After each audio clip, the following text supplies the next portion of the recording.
சாய் சொந்தங்களுக்கு குருவார வணக்கம். இதில் ஒரு மிராக்கிள். பாபா எத்தனை தடவை சொல்லியும் நான் சத்சரிதம் படிக்கவே இல்லை. அது நான் பாபா கிட்டேயும் சொல்லியிருக்கேன். எனக்கு காலேஜில் இருக்கிற ஒர்க்கு நான் வீட்டுக்கு வந்தும் படிக்க வேண்டியது இருக்குது. அதே மாதிரி காலேஜ்லேயும் எனக்கு நேரம் இல்லை. அப்போ நான் எப்போ படிக்கிறது பாபா? எனக்கு பதிலாக எல்லாம் படிக்கிறாங்க, அதுதான் எனக்கு அப்படி இல்லை.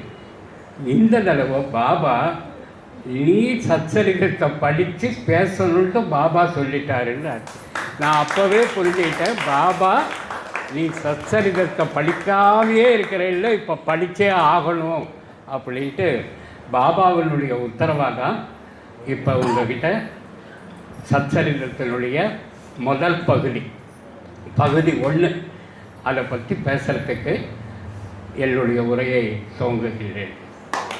அதாவது இந்த சத்சரிதம் பகுதி 1க்கு உள்ளார போகிறதுக்கு முன்னாடி சத்சரிதம் எப்படி, யாரால், எப்பொழுது எழுதப்பட்டது, எதற்காக சச்சரிதம் எழுதப்பட்டது, யாருடைய காலத்தில் அது நடந்தது, எங்கே நடந்தது, யாரால் நடந்தது அப்படிங்கிறது. அப்போ முதல் கேள்வி, இந்த சச்சரிதத்தை எழுதுனது யார்? சொல்லுங்க. எல்லாம் படிச்சிருப்பீங்கள்ல சச்சரிதம். ஹேமத் பந்த் அவர் தான் அந்த சச்சரிதத்தை எழுதினார். ஆனால் அவருடைய பெயர் கோவிந்த் ஆர் தபால்கர். இதுதான் அவருடைய பெயர். அவருக்கு இந்த ஹேமந்த் பத்துங்கிற பெயர் எப்படி வந்ததுன்னா, பாபா யாதவர்கள் ஆண்ட காலத்தில் அந்த மகா மந்திரியாக நிறைய விஷயங்களை ஆராய்ந்தும் ஒரு கவிஞராகவும் ஒரு பேச்சாற்றல் பெற்றவராகவும் திறமை உடையவராகவும் இருந்தவர் ஹேமத் பந்த். அதுக்காக அவரை அந்த ஹேமத் பந்துங்கிற பெயரை வச்சு பாபா அழைத்தார். அதுக்கு காரணம், பின்னாடி ஒரு வேலை அவருக்கு கொடுக்கணுங்கிறதுக்காக அப்போவே அவருக்கு ஹேமத் பந்துன்ட்டு பேர் வச்சார். சரி, இந்த ஹேமத் பந்த் எங்கே பிறந்தார், எப்படி வளர்ந்தார், அவருடைய வாழ்க்கை வரலாறு என்ன? ஏன்னா பாபாவை பார்க்கறதுக்கு முன்னாடி அவர் எப்படி இருந்தார்? பாம்பாய் அங்கே பந்தராங்கிற பகுதியில் அவருடைய வாழ்க்கையை துவக்கினார். 5th கிரேட், அப்போல்லாம் கிரேட் 1, கிரேட் 2, கிரேட் 3ன்ட்டு படிப்பு தான். 5வது வரை படித்தவர் தான் இந்த ஹேமத் பந்த். அதே போல் அதற்கு பிறகு பப்ளிக் சர்வீஸ் கமிஷன் பரீட்சை எழுதி அவர் அரசாங்க உத்தியோகத்திலே அமர்ந்தார். அதுவும் எங்கே? பந்தராவிலேயே இருந்தார். அதுக்கப்புறம் குஜராத்துக்கு மாறுதல் செய்யப்பட்டார். இப்போ பந்தராவிலிருந்து குஜராத்தில் ஆனந்துங்கிற இடத்துல அவருடைய பதவி காலத்தை அங்கே மாற்றினாங்க, டிரான்ஸ்ஃபர் போட்டாங்க. அங்கே போய் பணிபுரிஞ்சிட்டு இருந்தார். அப்போ அவருக்கு இந்த ஷீரடி பாபாவினுடைய லீலைகள் அப்படின்ட்டு காக்கே சாஹிப் தீக்ஷத் என்பவர் அவரை பற்றி, பாபாவை பற்றி, அவருடைய வரலாறு, அவருடைய லீலைகள், அவருடைய வினோதங்கள் அத்தனையும் அந்த ஹேமத் பந்துக்கு அனுப்பி வச்சுக்கிட்டு இருந்தார். அதை அவர் படிக்க இந்த மகான் ஷீரடியில் இருக்காரா, அவரை போய் நம்ம பார்த்தே ஆகணும் அப்படின்ட்டு 30 நாள் லீவு கேட்குறார். ஏன்னா பப்ளிக் சர்வீஸ் கமிஷனில் இருக்கிறப்ப கவர்மெண்ட் அவருடைய போஸ்டிங் என்னன்னா ரெசிடெண்ட் மேஜிஸ்ட்ரேட், வீட்டில் இருந்து கொண்டே நீதிபதியாக பணியாற்றுபவர். அந்த பதவியில் இருக்கிறப்ப மாவட்டம் முழுவதும் பார்த்து கொண்டு மேஜிஸ்ட்ரேட்டாகவும் பணிபுரிய வேண்டும். 30 நாள் லீவு கொடுக்க முடியாதுன்னு சொல்லிட்டாங்க. ஆனால் அவருக்கு பாபாவை சந்திச்சே ஆகணுங்கிற ஆசை. ஏன்னா காக்கேசாகர் தீட்சத் வந்து அவருடைய லீலைகள், அவருடைய விளையாட்டுகளை பற்றி எழுதிக்கிட்டே இருக்காரு வாரம் வாரம். அவருக்கு எப்படியாவது பாபாவை நம்ம சந்திக்கணும் அப்படிங்கிறதுக்காக இன்னொரு தந்திரத்தை அவர் செய்கிறார். எனக்கு பந்தராவுக்கு டிரான்ஸ்ஃபர் கொடுங்க மும்பைக்கு, நான் அங்கே போய் என்னுடைய வேலையை தொடர்றேன்ட்டு. நீ ஏற்கனவே மும்பாயில் பந்தராவில் பணிபுரிந்ததால் மீண்டும் அந்த இடத்திற்கு உனக்கு பணிபுரிய அனுமதி கிடையாதுன்ட்டு மறுத்துட்டாங்க. அப்போ பாபா கிட்ட அவர் உன்னை சந்திக்கிறதுக்கு வாய்ப்பு கூட கிடைக்க மாட்டேங்குது, எல்லா வகையிலையும் எனக்கு உத்தரவு கிடைக்க மாட்டேங்குது, நான் என்ன பண்ணட்டும் பாபாங்கிறப்ப அந்த பந்த்ராவில் வேலை பார்த்துக்கிட்டு இருந்த சப் கலெக்டர் ஹார்ட் அட்டாக்கில் இறந்து போகிறார். இறந்து போன உடனே அந்த பந்த்ராவுக்கு இந்த ஹேமந்த் பந்தை சப் கலெக்டரால் உடனே சார்ஜ் எடுத்துக்கோன்ட்டு கமிஷனர் உத்தரவு போடுறார். இவர் உடனே போகிறார், பந்த்ராவுக்கு போய் சார்ஜ் எடுத்துக்கிறார். எப்போ? 1910 அவருடைய காலம், இந்த சச்சரிதம் எழுதப்பட்ட காலம்ங்கிறது 1910 இருந்து 1929 ஹேமந்த் பந்த் இறந்து போகிறார்.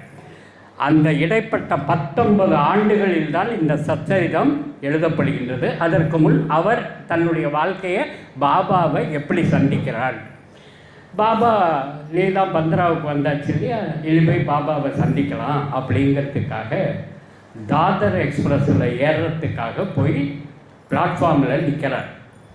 அப்போ ஒரு முஸ்லீம் அவர்கிட்ட வந்து, அப்பா நீ சீரடிக்கு தானே போகிற, தாதர் எக்ஸ்பிரஸ்ஸு தாதரில் நிற்காது அந்த வண்டி, மொஹம்மத் மைல்ன்ட்டு பேர் அதுக்கு.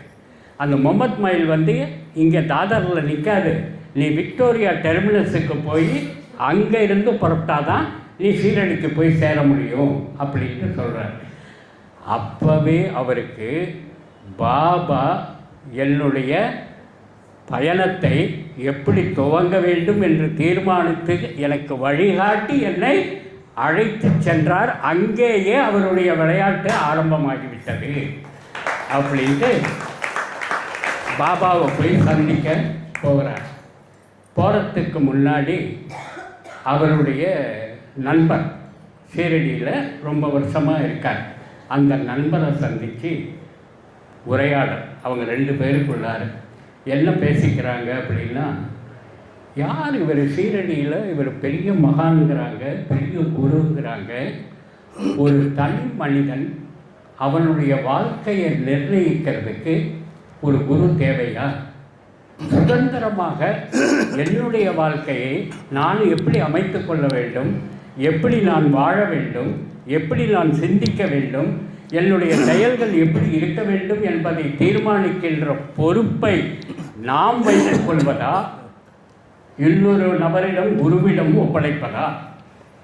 இது என்னால் ஏற்றுக்கொள்ள முடியவில்லை என்று அந்த பாலே சாஹிப் அவர்கிட்ட உரையாடல் அவருடைய நண்பர்கிட்ட நடத்துகிறார். அவர் அதுக்கு பதில் கொடுக்க முடியல. ஆனால் அந்த உரையாடலை முடிக்கிறப்ப என்ன சொல்லிட்டாரு, நீ வந்து உனக்கு உன்னுடைய வாழ்க்கையை தீர்மானிக்கிற சுதந்திரம் உனக்கு வேணும், எனக்கு குரு தேவையில்லைன்ட்டு நீ நினைக்கலாம், ஆனால் உன்னுடைய வாழ்க்கையினுடைய முடிவு என்பது ஒரு குருவால் தான் கொடுக்க முடியும். உன்னுடைய வாழ்க்கை சுதந்திரத்தை நீ தீர்மானித்துக் கொள்ளலாம், உன் வாழ்க்கையின் முடிவு எப்படி இருக்க வேண்டும் என்பதை தீர்மானிப்பது ஒரு குருவாகத்தான் முடியும், குருவால் தான் முடியும். அந்த குருவை தான் சந்திக்க உன்னை அழைத்து செல்கின்றேன் என்றார். இவர் அறகுற மனசுதான், எனக்கு ஒரு குருவா? ஏன்னா அவர் அந்த கலெக்டர், சப் கலெக்டர், மேஜிஸ்ட்ரேட், 2வது மராத்தியில் பெரிய கவிஞர், பெரிய பேச்சாற்றல் உடையவர், மிக திறமை வாய்ந்தவர். பாபாவுக்கே அதனால தான் அவரை இங்கே வரவழைச்சார். இப்படியாப்பட்ட மனுஷன் இங்கே இருக்கணும், எனக்கு ஒரு வேலை ஆகணும் அப்படிங்கிறதுக்காக தான் வரவழைக்கிறார். அந்த மனுஷனுக்கு தான் என்ற அகம்பாவம் அதிகமாக இருக்கும். பாபா கிட்ட பாலசாஹிப் கூப்பிட்டு போகிறார். கூப்பிட்டு போன உடனே பாபா, உனக்கு இருந்த சந்தேகத்தை பாலசாஹிப்பால் தீர்க்க முடியல, இல்லை 1/2 மணி நேரமாக பேசிகிட்டு இருக்கிறியே, உனக்கு இன்னும் முடிவு தெரியலையா அப்படின்ட்டு கேட்டார். அவர் அப்படியே அசந்து போய், பாலசாஹிப்பு நானும் பேசுறது பாபாவுக்கு எப்படி தெரியும், அப்படியே கேட்குறாரு அப்படிங்கிறப்ப, இவர் குருதான் நம் வாழ்க்கையை நடத்த வேண்டிய முறையை கற்றுக் கொடுப்பவர் குரு, அவருடைய பாதம் நமக்கு வேண்டும் அப்படிங்கிற முடிவுக்கு அப்பதான் அந்த ஹேமத் பந்த் வர்றார். சரி, அந்த ஹேமத் பந்த் எப்படி எழுதுறதுக்காக முயற்சி எடுத்தார், யார் யாரை சந்தித்தார், யார் யார் உத்தரவு கொடுத்தாங்க, எப்படி எழுத ஆரம்பித்தார், இது ரொம்ப முக்கியம். இது அவர் மும்பாயில் வாழ்ந்து கொண்டிருந்தாலும் ஷீரடிக்கு வந்து அப்பப்பொழுது பாபாவை சந்தித்து அவர் கூடவே இருந்து அவர்களுடைய பணிகளையும் பார்த்து கொண்டு அவருக்கு பணிகளையும் செய்து கொண்டு இருந்தவர். நான் பாபாவினுடைய லீலைகளை பாபா உபாசனையாக நான் எழுத வேண்டும் என்கின்ற எண்ணம் அவருக்கு வந்தது. அதற்கு காரணம் என்னன்னா, சரஸ்வதி கங்காதர் என்கின்றவர் குரு சரித்திராங்கிறது அப்போ எழுதிக்கிட்டு வர்றாரு. அதை புத்தகமாகவும் வெளியிட்டார், குரு சரித்திரா. அதை பார்த்துட்டு தான் இவர் ஒரு போர்ஷன் ஆஃப் பாபா வினோதங்களையும் லீலைகளையும் அன்றாட நிகழ்ச்சிகளை பற்றி தான் எழுதுகிறார். ஆனால் நான் அவருடைய அத்தனை திருவிளையாடல்களையும் தொகுத்து ஒரு சாதாரண மனிதன் கூட அந்த குருவினுடைய பாதத்தை எப்படி பிடித்து கொள்ள வேண்டும் என்கின்ற எண்ணத்திலே அவனுடைய சிந்தனை உணர்ச்சியை தூண்ட வேண்டும். அந்த வகையிலே என்னுடைய படைப்பு இருக்க வேண்டும். அதற்காக நான் இந்த தொகுப்பினை நான் குரு சாய் சச்சரிதம் என்று படைக்கப் போகின்றேன் என்றார். அப்போ அந்த குரு சாய் சச்சரிதம் படைக்கிறதுக்கு முதல்ல அவர் என்ன பண்ணணும், அவரே அரகுர மனுஷா வந்தவர் பாலசாஹிப் கிட்ட பேசிட்டு அதுக்கப்புறம் பாபா அவருடைய அந்த இதுக்கு என்ன சொல்கிறது, அதை பிடிச்சி ஆட்டி செல்லமாக, நீ 1/2 மணி நேரமாக என்ன பேசுனேன், எதுக்குமே உனக்கு முழுவு ஏற்படலையே அப்படின்ட்டு சொல்லி என்னை மாற்றின பாபாவுக்கு நான் எப்படி இதை எழுத வேண்டுங்கிற தீர்மானமும் அவருக்கு தானே தெரியும், நான் என்ன பண்ண முடியும். அப்படிங்கிறப்ப நான் இங்கேயே இருந்து மக்களுடன் மக்கள், பக்தர்களுடன் பக்தர்களாக கலந்து அவர்கள் வீட்டில் அவர்களிடத்தில் பாபா நடத்திய திருவிளையாடல்களை நான் கேட்டறிந்து குறிப்பு எடுத்துக்கொள்ள வேண்டும் அப்படின்ட்டு அங்கேயே 1910 முதல் 1916 வரை அங்கேயே தங்கி இந்த குறிப்புகளை எடுத்துக்கொள்கின்றார். அப்போ இந்த குறிப்புகளெல்லாம் எடுத்துக்கிட்டு பாபா எனக்கு உத்தரவு கொடுங்க, நான் எழுதுறதுக்கு இதை தொகுத்து வழங்குவதற்கு எனக்கு உத்தரவு கொடுங்கள் என்று கேட்குறேன்.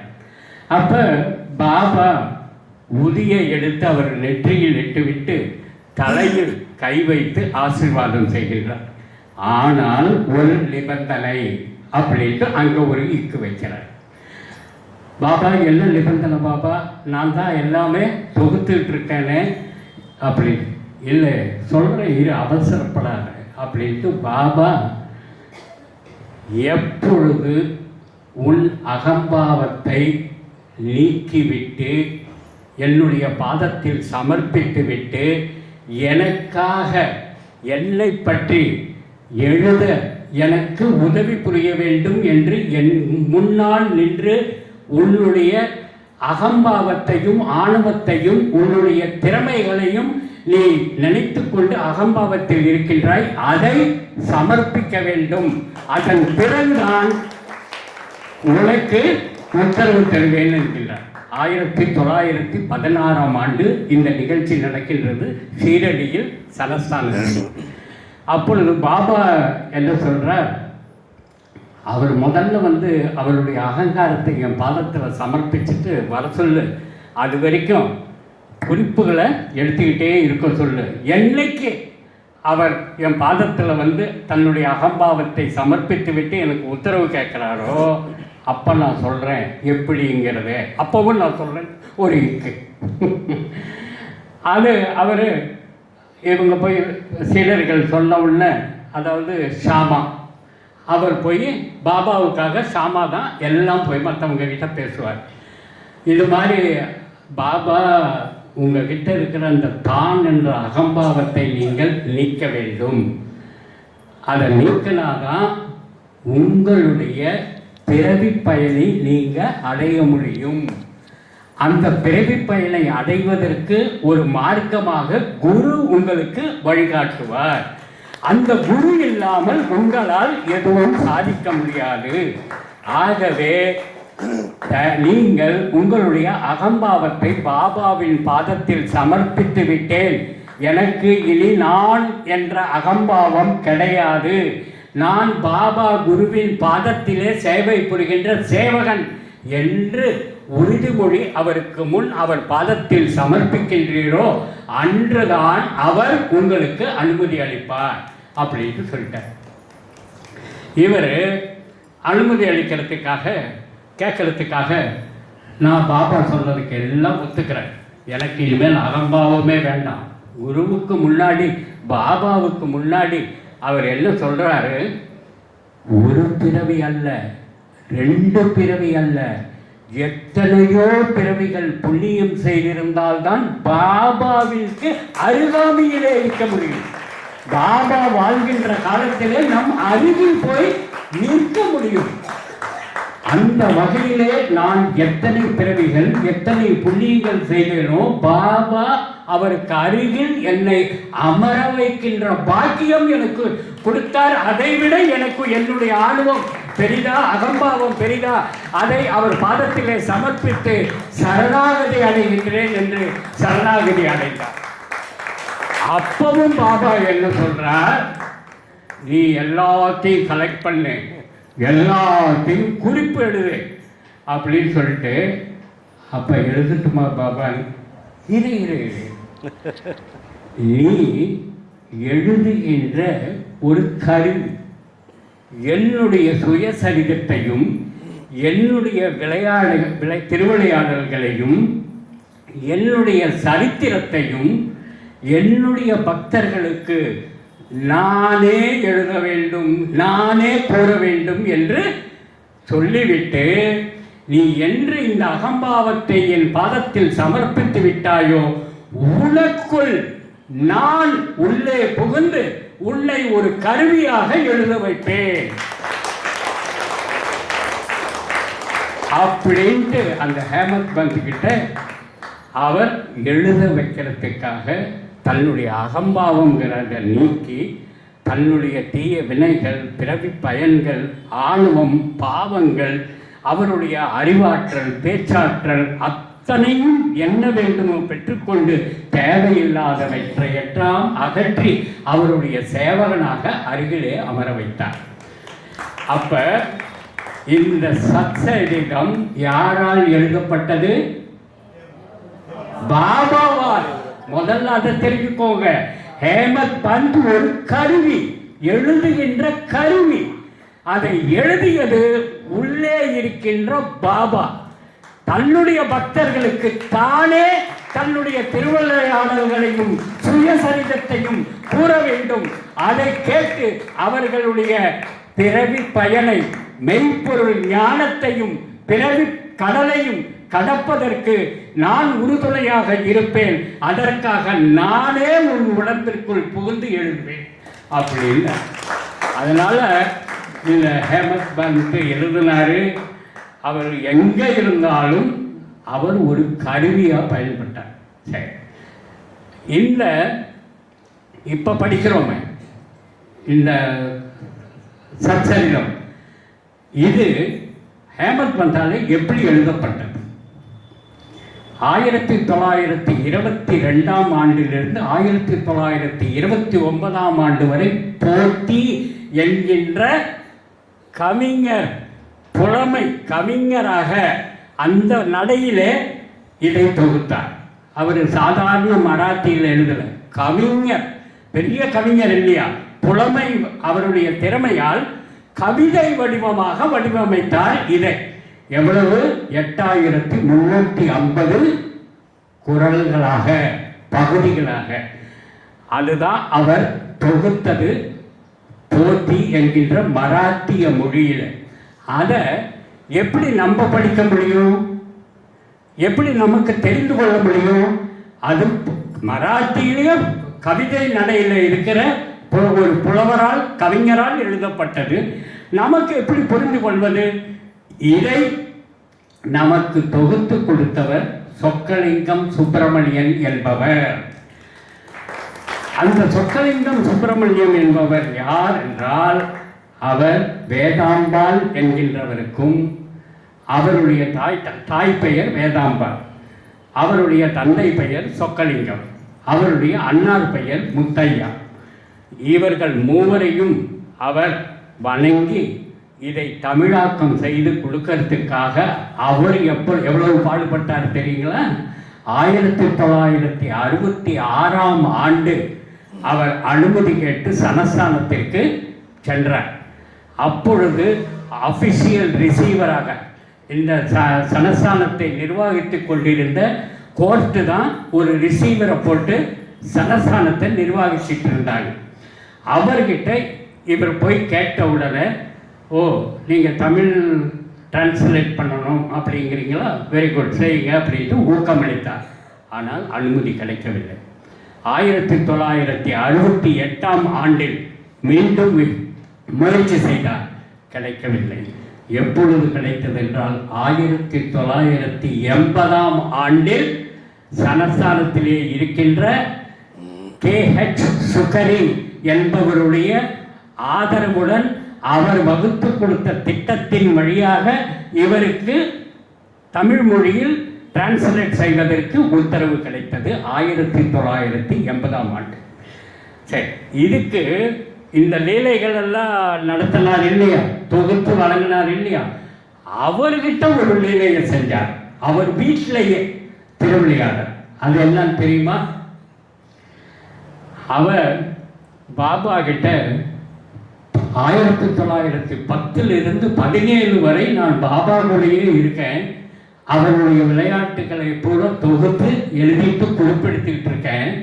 ஆனால் ஒரு சாதே என்கின்ற ஒரு சாதாரண மனிதன் தன்னுடைய கஷ்டத்தை கூறுறதுக்காக பாபா கிட்ட வந்து உட்கார்ந்து தன்னுடைய கஷ்டத்தை சொன்ன உடனே அவர் குரு சரித்திராவை போய் படித்து சொல்லி, அவர் அதை போய் படித்த உடனே அவருடைய கனவில் தோன்றி, குரு சரித்திராவை படித்து விட்டாய என் சன்னதிக்கு வா அப்படின்ட்டு சொல்லிட்டு மறைஞ்சாரு. 1910 17 வரைக்கும் நான் கூடவே இருக்கேன், நேரில் தான் பார்க்குறத தவிர என் கனவுல வரவே இல்லையே, ஏன் அப்படின்னு. அப்போவும் சாட்டை நேரில் வந்து, பாபா நீங்கள் சொன்ன மாதிரி குரு சரித்திரா படிச்சுட்டேன், இப்போ என்ன பண்ணணும்? அவர் கையில் குரு சரித்திராவை வச்சுக்கிட்டு மீண்டும் திருப்பி கனவுல போகிறார். பாபா திருப்பி கனவுல குரு சரித்திராவையே காமிக்கிறீங்களே, திரும்பவும் அதை படி அப்படின்ட்டு சப்தமாக அதை நீ படிக்க படிக்க அதற்கு பிறகுதான் உன் பலன் கிடைக்கும் அப்படின்ட்டு சொல்லிட்டு, அன்று குரு சரித்திரா, இன்று சச்சரிதம் தமிழில் மொழிபெயர்க்கப்பட்டது. இந்த சச்சரிதத்தை போன வாரம் பாபா சொன்னார் இல்லையா, இந்த சச்சரிதத்திலேயே விளக்கமாக கூறியிருக்கிறார். ஒரு வாரத்தில் 52 பகுதிகளையும் யார் படிக்கின்றார்களோ அவர்களுக்கு வாழ்க்கையின் மெய் என்ன என்பதையும், உலகம் மாயம் மாயை என்று புரிய வைப்பதும், உன்னுடைய பிறவி கடனை தீர்த்து பெருங்கடலில் கடந்து உன்னை என் இடத்திற்கு அழைத்து செல்வேன் என்று கூறுகிறார் என்பது சத்திய வாக்கு என்று இந்த சச்சரிதத்திலேயே கூறப்பட்டுள்ளது. பாபா போன வாரம் நமக்கு யார் யார் ஒரு வாரத்தில் படிக்கணுங்கிறது அங்கேயே வரும். சரி, இந்த சாத்திய கதையாச்சா? பாபா எனக்கு எதுவுமே விளையாட்டே இல்லையா, வர்றவங்களுக்கெல்லாம் என்னென்னமோ திருவிளையாடல் பண்ணுறீங்களே, எனக்கு விளையாட்டே இல்லையா?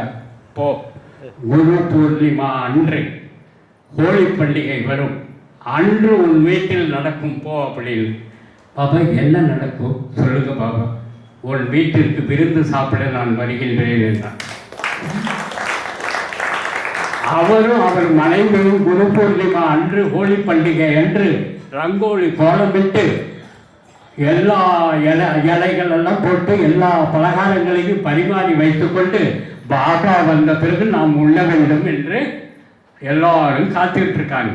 எப்ப இருந்து? காலையிலிருந்து இரவு சாயங்காலம் அந்தி வேலையும் முடிஞ்சு விட்டது, பாபா வரவில்லை, காத்துக்கிட்டு இருக்காங்க. என்னங்க நீங்கள் பாபா வருவார் சாப்பிடுவார், அவரோட உட்காந்து நம்ம எல்லாம் சாப்பிடணும், நீங்கள் பாபாவே வரலையே. அவருக்கு இன்னைக்கு விதவிதமாக அங்கே கொடுத்துக்கிட்டு இருப்பாங்க. அதை விட்டுட்டு நம்ம வீட்டுக்கு இந்த பதார்த்தங்களை சாப்பிடுவதற்கு பாபா வருவாரான்ட்டு அவங்க மனைவி கேட்குறாங்க. இரு பொறுமையாக இரு. அவருக்கு சொத்தே நான் கொடுத்தது நம்பிக்கை, பொறுமை. யாருக்கிட்டையும் அவர் தட்சணையாக என்ன கேட்பார் தெரியுங்களா? 2 பைசா கொடுன்னுவார். அந்த 2 பைசா, 1 பைசா நம்பிக்கை, 1 பைசா பொறுமை. இதை 2ஐயும் உங்களுக்கு தரத்துக்காக தான் தட்சணையாக 2 பைசா கொடுணும். அப்போ இந்த இவர் ஹேமந்த் கிட்ட பாபா என்ன சொல்றாரு, நீ போய் சாமா கிட்ட கொஞ்ச நேரம் பேசிட்டு வான்ட்டு அனுப்புறாரு. இது முதல்ல. அதுக்கப்புறம் இந்த கதைக்கு வர ஷாமா கிட்ட பேசிட்டு வான்னு அழைக்கிறப்ப ஷாமா 15 ரூபாய் போய் கேட்டு வாங்கிட்டு வா அப்படின்னு. 15 ரூபாய் தானே, நான் போய் இப்போ ஷாமா கிட்ட கேட்டு வாங்கிட்டு வரேன். அப்போ ஷாமா கிட்ட போய் உட்காந்து தட்சணையாக 15 ரூபாய் பாபா உங்ககிட்ட வாங்கிட்டு வர சொன்னாருன்னு. நான் சாதாரண மனுஷன், என்கிட்ட ஏது பணம், 15 நமஸ்காரங்களை கொடுக்குறேன், எடுத்துட்டு போய் பாபாவுக்கு சமர்ப்பிச்சுது. அப்போ அந்த இடத்துல அவருக்கு என்ன சொல்றார் அப்படிங்கிறப்ப, தட்சணைங்கிறது நான் அதனுடைய மதிப்பு நாணயம் அல்ல, உன்னுடைய கர்ம வினைகளை நான் தீர்ப்பதற்காக பெற்றுக்கொள்கிறேன்.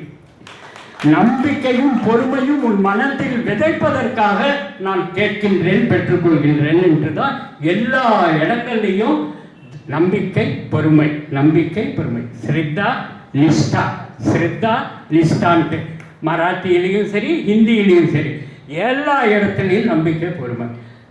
இப்போ எங்கே நிறுத்தின? பாபா இன்னும் மத்தியானம் ஆச்சு, சாயங்காலம் ஆச்சு, சாப்பாட்டுக்கு வரல. கரெக்டாக அந்தி நேரம் முடிய போகிறப்போ பெல் அடிக்குது. போய் திறந்தா அலி முகமத் மௌசானாங்கிற 2 பேர் வர்றாங்க. 2 பேரும் ஒரு பேக்கெட்டை கொடுத்து, நீங்கள் எல்லாரும் உங்கள் வீட்டில் காத்துக்கிட்டு இருக்காங்க, ஏதோ ஒரு விசேஷம் போல் இருக்குது, நீங்கள் இது எப்படி உங்ககிட்ட கொடுக்க சொன்னாங்க, யார் கொடுக்க சொன்னாங்கிறது அதுக்கு அப்புறம் இன்னொரு நாள் உங்களுக்கு சௌகரியப்பட்டப்ப நான் சொல்கிறேன். இப்போ இதை முதல்ல எடுத்துகிட்டு போய் நீங்கள் உங்கள் குடும்பத்தோடு இருங்க அப்படின்னு சொல்லி கொடுத்துட்டு போயிட்டாங்க. நான் அப்புறம் சொல்கிறேன் அப்படின்ட்டார். இவங்க போய் அந்த பேக்கெட்டை பிரிக்கிறாங்க. பாபாவினுடைய படம். அந்த பாபாவினுடைய படத்தை ரங்கோலி கோலங்களால் அலங்கரிக்கப்பட்ட அந்த இடத்துல வச்சுட்டு அவருக்கு முன்னாடி தீபாராதனை கொடுத்துட்டு அவர் கூடவே சுற்றி அமர்ந்து எல்லாரும் உட்காந்து சாப்பிட்டுட்டு அந்த அலி முகமது கிட்டையும் மௌலானா கிட்டையும் இந்த படம் உங்கள் கைக்கு எப்படி வந்தது அப்படின்ட்டு கேட்குறாங்க. அதுக்கு அவர் என்ன சொல்கிறாரு, அலி முகமது, ரஹ்மான், அப்துல் ரஹ்மான் அப்படிங்கிறவர் எனக்கு ஒரு பாபாவினுடைய படத்தை ஃப்ரேம் போட்டு அழகாக இருந்தது, அதை என் வீட்டில் மாட்ட சொல்லி கொடுத்தார். நான் மாட்டிட்டேன். கொஞ்ச நாள் கழித்து அதாவது இந்த இன்சிடெண்ட் நடக்கிறதுக்கு சில நாட்களுக்கு முன் என் குடும்பத்தில் நிறைய பேருக்கு உடம்பு சரியில்லை. அப்போ சில பேர் என்ன சொன்னாங்க, உங்கள் வீட்டில் இருக்கின்ற சுவாமிகளை தவிர மற்ற மகான்கள் படங்களை கடலில் எடுத்து போய் சேர்த்து விடு அப்படின்ட்டு சொல்கிறாங்க. அப்போ உங்கள் உடம்பெல்லாம் சரியாக போயிடுங்கிறாங்க. சொன்ன மாதிரியே அவங்க வீட்டில், அவங்க ரிலேட்டிவ்ஸ் வீட்டில் இருக்கிற அத்தனை பாபா படங்கள் எடுத்துகிட்டு போய் கடலில் விட்டுட்டு வந்துடுறாங்க. கொஞ்ச நாளைக்கு பிறகு அந்த அலி முகமது அவர் வீட்டுக்கு போனால் அந்த பாபா படம் அந்த இடத்திலேயே இருக்கு. அப்போ பாபா கிட்ட இருந்து ஷாமா இந்த படத்தை எடுத்துக்கொண்டு ஹேமந்த் பந்த் வீட்டிற்கு சென்று கொடுத்து வர சொல்லி பாபா உத்தரவிட்டிருக்கிறார் அப்படின்னு அதை தூக்கிட்டு பாபா கிட்ட போய் பாபா அவர் வீட்டுக்கு சாப்பிட போகணுன்ட்டு அதை கொடுத்தனுச்சு. அங்கே போய் அவர் அமர்ந்து அவர்களுடன் சாப்பிட்டார். அது எப்படி ஊர்ஜிதமானது என்றால், அதே நேரத்தில் அங்கே துவாரகா மாயில் அனைவருடனும் அமர்ந்து கொண்டு ஹேமந்த் பந்த் வீட்டில் இருக்கின்ற சாப்பாடு மிக அருமையாக இருக்கின்றது என்று கூறினார். அப்ப அந்த இடத்திலே ஹேமந்த் பந்த் வீட்டிலே சென்று அவர்களுடன் உரையாடிவிட்டு அமர்ந்து உணவறிந்து விட்டு வந்தார் என்பதை அப்பொழுதுதான் அனைவரும் உணர்ந்தார்கள். அவர்களுக்கும் மனதிலே திருப்தி ஏற்பட்டது. சரி, இந்த ஹேமந்த் பந்தினுடைய வரலாறு பார்த்துருக்கோம். எப்படி எழுதணுன்னாரு, யார் எழுதுறாங்க, யார் எழுதுனாங்க? பாபா. அதனால ஒரு கருவியாக பயன்படுத்தி நமக்கு இந்த சச்சரிதம் கிடைச்சது. இந்த சச்சரிதத்தை எழுதுறதுக்கு முன்னாடி ஹேமந்த் பந்த் என்ன பண்ணார்? பர்மிஷன் கிடைச்சிருச்சு, பாபா தான் உள்ளார் இருந்து எழுத சொல்றார். ஆனால் ஒரு முறை இருக்கு இல்லையா, அவர் முதல்ல விநாயகரை துதி பாடுறார். விநாயகரை துதி பாடிட்டு, ஐங்கரனும் எனக்கு என்னுடைய இந்த காரியத்திற்கு எந்த ஒரு இடையூறும் இல்லாமல் எனக்கு அனுகிரகம் செய்ய வேண்டும் என்று ஐங்கரனை வேண்டி பாடுகின்றார். அதே போல என் சிந்தனையில் உணர்ச்சி ஊட்ட வேண்டும் என்று சரஸ்வதியை வணங்குகின்றார். அதற்கு பிறகு அவர் என்ன செய்கின்றார்? வைஷ்ணவர்களுக்கு திவ்ய பிரபந்தம், இஸ்லாமியர்களுக்கு குர்ஆன், கிறிஸ்தவர்களுக்கு பைபிள். இதே போல நம்முடைய இந்த சச்சரிதம் இந்துவாக பிறந்தவர்களுக்கு மட்டுமல்ல, உலகத்தில் உள்ள அத்தனை உயிர்களுக்கும் சாஸ்திரம், வேதம். இந்த சச்சரிதத்தில் கூறியுள்ளது எல்லாமே வேதத்தின் அடிப்படையில் நடந்தவை. வேதத்தின் மூலமாக நாம் செயல்பட்டதை உங்களுக்கு உணர்த்துகின்றேன் என்று கூறியிருக்கின்றார். அப்ப சரஸ்வதியை வணங்கியாச்சு. அவருடைய குலதெய்வம் நாராயண ஆதிநாத், அவரை வணங்கிட்டாரு. அதுக்கப்புறம் யார் யாரை வணங்குறார்? நாரதரை வணங்குறார், வியாசரை வணங்குறார், பாராசுரரை வணங்குறார், ஜனகரை வணங்குறார், ஜனகண்டரை வணங்குறார். அதுக்கப்புறம் பெரிய பெரிய மகான்களை, வால்மீகியை வணங்குறார். எல்லாரையும் வணங்கி அதுக்கப்புறம் எல்லாத்தையும் முடிச்சுட்டு இதை படிக்க போகிறாங்கல்ல அந்த பக்தர்களையும் வணங்கி, அதுக்கப்புறம் பாபா என்னுள் இருந்து எழுதுகின்ற இந்த பெருமை இந்த சரீரத்திற்கு கிடைத்ததே என்று நன்றி கூறி அதுக்கப்புறம் தான் எழுத துவங்கினார். இதெல்லாம் இந்த சச்சரிதம் எப்படி நமக்கு வந்ததுங்கிறத விவரத்தை பார்த்துட்டீங்க. இப்படி இருக்கிறப்ப அந்த ஹேமந்த் பந்த் பாபாவை சந்திக்கணுன்ட்டு ஒரு வாட்டி போகிறப்ப இதுதான் பகுதி 1 ஆரம்பம். அந்த பகுதி 1ல் அவர் போகிறப்ப அவர் என்ன, இவர் பாட்டுக்கு ஒரு தனி மனிதர். முதல்ல அதாவது 1910ஆம் ஆண்டு நடந்ததை சொல்கிறேன். நீங்கள் 19ல் இல்லை, 26ல் இல்லை, 29. இவர் தனி மனிதன். ஒவ்வொரு வேளையும் பிச்சை எடுத்து அதை தான் உணவாக உண்ணுகின்றார். அப்படி இருக்கிறப்ப ஏன் இவர் வந்து இவ்வளவு கோதுமையை அரைச்சிட்டு இருக்காரு? ஒரு சாக்கு பைய போட்டு அதுக்கு மேலே நம்ம வந்து இங்கே அம்மின்னுவோம், உரல்னுவோம், அங்கே திருக்கை. அந்த திருக்கையை சாக்கு பை மேலே வச்சு அதில் கீழ்கல் மேல்கல் ஒரு குச்சி இருக்கும். அந்த மூன்றையும் அதுக்கு நடுவில் கோதுமையை போட்டு அரைச்சிக்கிட்டு இருக்கார். அப்போ இவருக்கு வந்து என்னடா இது, இவர் அன்றாடம் வந்து பிச்சை பெற்று உண்ணுபவர், இவருக்கென்று உறவினர்களோ யாரும் சொந்தக்காரர்களோ யாருமே கிடையாது, இவருக்கு ஏன் இவ்வளவு கோதுமை மாவு, எதற்காக இப்படி உட்கார்ந்து அரைத்து கொண்டிருக்கிறார் என்று ஹேமந்த் பந்துக்கு ஒரு சந்தேகம். அப்போ அந்த ஊர் மக்களிடம் போய் பாபா ஏன் இவ்வளோ கோதுமையை அரைச்சிட்டு இருக்காருன்ட்டு அவங்க எல்லாரும் பாபா நிறைய கோதுமையை அரைச்சிட்டு இருக்காரான்ட்டு எல்லாரும் வேடிக்கை பார்க்க அங்கே வந்துடுறாங்க. அப்போ வர்றப்ப அவங்கக்கிட்ட இவர் ஹேமந்த் பந்த் கேட்குறதுக்கு அந்த ஊர் மக்கள் என்ன சொல்கிறாங்க, காலரா ஊர் பூரா பரவிட்டுருக்கு, அந்த காலராங்கிற நோயை அந்த திருகைக்குள்ளார 2 கற்களுக்கு நடுவில் அரைச்சி அதை விரட்டுறதுக்காகத்தான் செஞ்சார் அப்படின்ட்டு கோதுமையை அரைச்சிட்டு இருக்காரு அப்படின்ட்டு ஊர் மக்கள் சொல்கிறாங்க.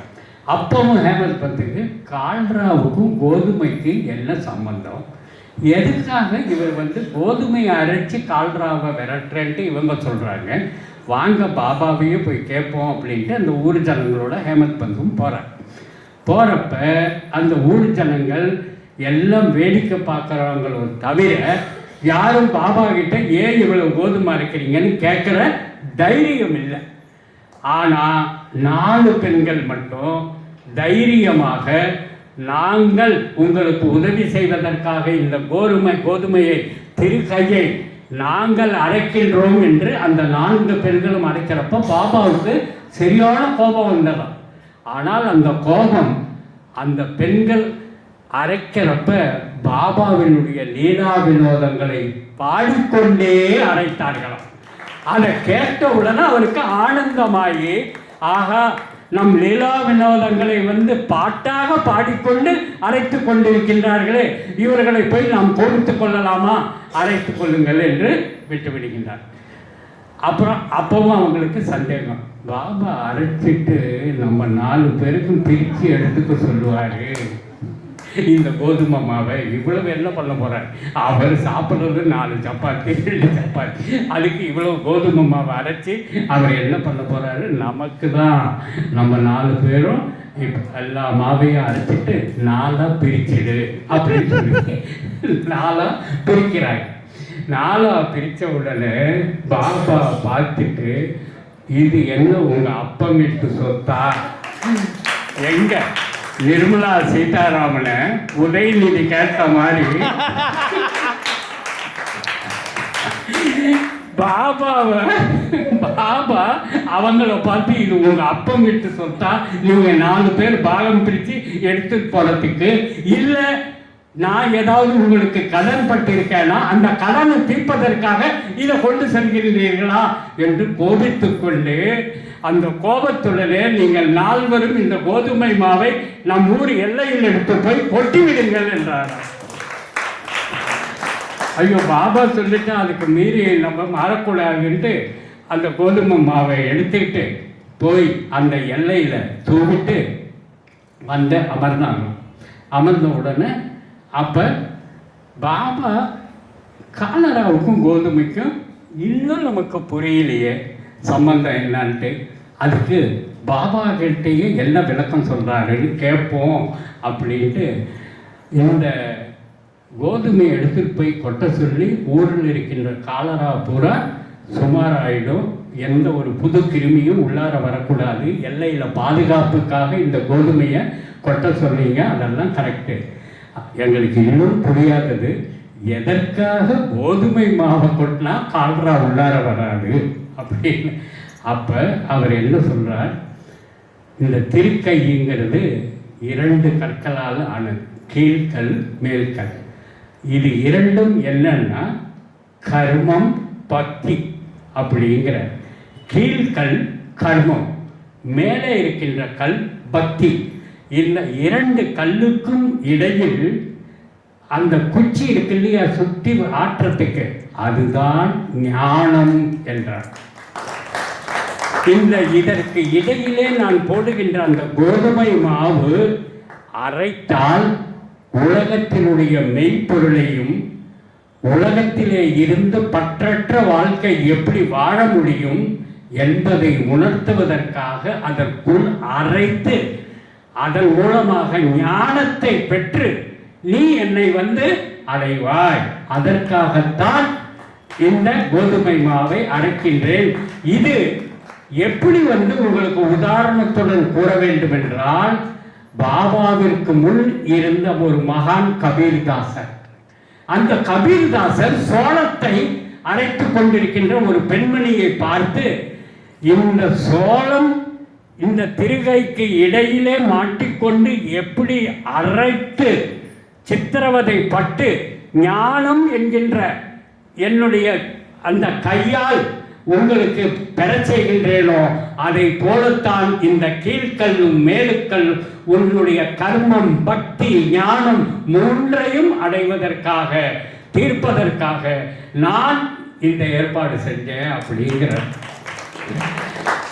அப்படி இருக்கிறப்ப இந்த சொக்கலிங்கம் சுப்பிரமணியன் எல்லா கடவுள்களையும் வணங்கி எல்லா டிரான்ஸ்லேஷனும் பண்ணி இன்றைக்கு உலகத்தில் இருக்கிற அத்தனை ஜீவன்களும் போற்றி கவிதை நடையாக மராத்தியிலும் தமிழிலே சச்சரிதமாக நமக்கு கிடைத்த ஒரு பொக்கிஷம் என்று கூறி பாபாவை வணங்குவோம், சச்சரிதத்தை போற்றுவோம்.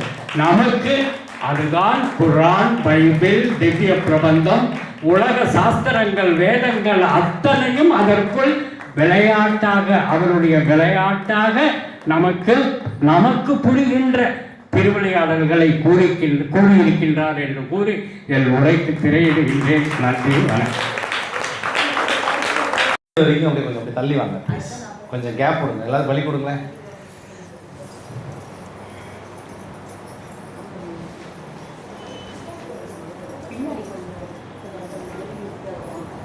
உண்மையாலுமே நீங்களாம் என்ன ஃபீல் பண்ணீங்கன்னு தெரியாது. நான் இது வரைக்கும் தமிழில் சச்சரித விளக்கத்தை இவ்வளோ தெளிவாக ரொம்ப எளிமையாக மக்களுக்கு புரிகிற மாதிரி நிறைய பேர் சொல்லியிருக்காங்க. ஆனால் ஷார்ட் அண்ட் ஸ்வீட்டாகவும் நம்ம சாதாரண பாமரர்களுக்கும் புரிகிற மாதிரி. ஏன்னா நான் நேற்று தான் குட்டிமாட்ட சொல்லிவிட்டேன், பாபா சொல்கிறாருமா அப்படின்னு. ஆனால் எல்லாருமே முதல் அத்தியாயம் படித்ததுக்கான புத்தகத்தை எடுத்து படிக்கிற ஒரு வாய்ப்பை நம்ம தாத்தாவே ஒரு புத்தகமாக இருக்கிறது. இது இன்னும் எவ்வளோ பேர் பார்க்க போகிறாங்க, எத்தனை பேர் இந்த உலகம் முழுக்க இதை பார்த்து ரசிக்க போகிறாங்கன்னு தெரியாது. இனி வரக்கூடிய ஒவ்வொரு வாரமும் தாத்தாவுடைய அடுத்தடுத்த அத்தியாயம், முதல் அத்தியாயம், ரெண்டாவது அத்தியாயம்லாம் நீங்களாம் கொடுத்து வச்சோம். இன்னைக்கு வந்தவங்களாம் உண்மையாலுமே சொல்கிறேன், ரொம்ப ரொம்ப கொடுத்து வச்சோம். ரொம்ப பெரிய பாக்கியம் சார். கை தட்ட 10 பேருக்கு ரொம்ப நன்றி. எப்பவுமே அந்த 10 பேர் தான் கை தட்டுவாங்க, அது போய் தட்ட மாட்டாங்க. ஏன்னா மற்றவங்களுக்குலாம் கை இல்லை பாருங்க. அதனால் தாத்தாவுக்கு பாருங்க, இன்னைக்குன்னு பார்த்து பொன்னாடை வாங்கிட்டு வந்துருக்காரு ஞானசேகரன் சாரா. அதனால் அவருக்கு கௌரவப்படுத்துகிறோம். எனக்கு வேணாம் பாப்பா, உங்களுக்கு தான் போடுங்க. வாங்க வாங்க வாங்க.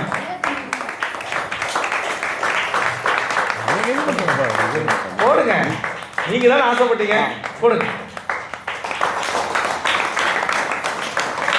பார்த்தீங்களா, நம்ம குருசாய் பிரசாதாலய ஹேமந்த் நம்ம பார்க்கலாம்.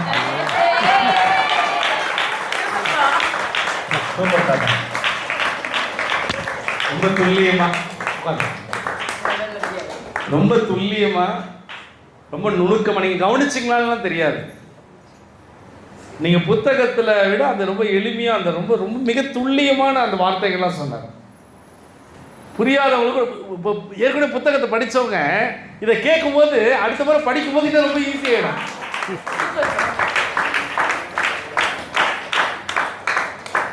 உள்ளார போய் மடிப்பேன். உண்மையாலுமே சச்சரிதம் அப்படிங்கிறது என் அனுபவத்தில் சொல்கிறேன், எவ்வளோ கஷ்டத்தில் இருந்தாலும் சரி, நீங்கள் ரொம்ப பிரச்சனை உச்சம் வழியே தெரியல, எந்த கோயிலுக்கு போய் என்ன பரிகாரம் பண்ணுறதுனே தெரியல, யார் யாரோ எந்தெந்த ஜோசிக்காரங்களும் எதோ சொல்கிறாங்க, மண்டை வெடிக்குது, கவலையே பட வேண்டாம். அந்த புக்கை எடுத்து இப்படி படிச்சிங்கன்னா அடுத்த 5 நிமிஷத்தில் உங்களுக்கு வாழ்க்கையில் மாற்றம் தெரியும். நான் ஒருத்தர் 2 பேரை பார்த்ததில்லை, பல பேருடைய சச்சரித பாராயணத்தில் அவங்களுக்கு நடந்த அதிசயத்தை நான் பார்த்துருக்கேன். பகுதி 17, 18, 19, 40 ஹேமந்த் பந்த் இன்னும் விரிவாக சொல்கிறாங்க. பாருங்க, தாத்தா தயாராயிட்டா, நம்ம கேட்க நம்ம தயாராகிடுறோம். அதனால் வந்தவங்க எல்லாருக்கும் ரொம்ப சந்தோஷம். நீங்கள் அப்படியே நிமிர்ந்து உட்காருங்க. மகிழ்ச்சி, சந்தோஷம். செல்ஃபோன்லாம் ஆஃப் பண்ணிட்டீங்களா?